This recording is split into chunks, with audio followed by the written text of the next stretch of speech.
Did you know that the gospel has a goal that it's trying to hit? Now, in the Gospel of John, if you take the most famous Bible verse probably that most people, even if they don't know what the words of it are, they know John 3:16. They've seen it, like a football game written on somebody's helmet, which, by the way, I'm so sports dumb. The fact that I'm using that as a reference lets you know that this is definitely from the Holy Spirit, okay? But here's the thing. When you see that, you automatically recognize it. This Bible verse says that God so loved the world that he sent his son, Jesus, that whoever believes in him shall not perish, but have everlasting life. The goal of the gospel, the mark that it's trying to hit, is you fully alive.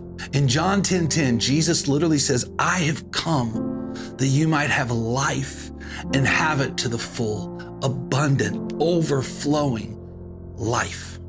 If you hear that and you go, look, if you're trying to get me to give my life to Jesus, it's not going to work. You're not going to trick me. I know who I am. I've lived so much life. I've figured me out. Listen, I'm telling you, from somebody who was in addiction for over 11 years, hated Christianity most of my life, I'm telling you right now that you can never know who you really are till you give your life to Jesus. That's the real you. The real you is the you fully alive in Jesus, full of hope, full of peace, full of joy, free from addiction, free from depression, free from suicide.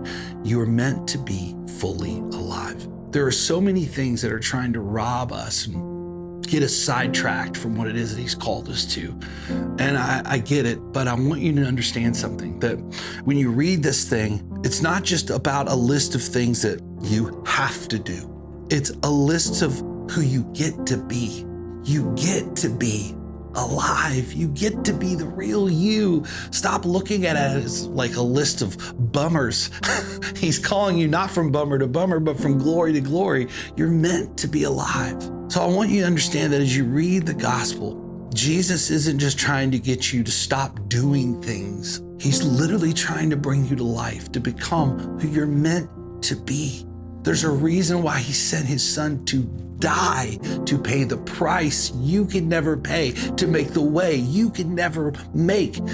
It wasn't just because it seemed like a good idea. It's because you are made to be alive and you were destined for death without him, from separation for eternity from the one whose very name and the very source of his character, who he is life. You can't have it without him. He's the source, and he is calling you in to everlasting life. This is why he says he's the bread of life. This is why he says he's living water.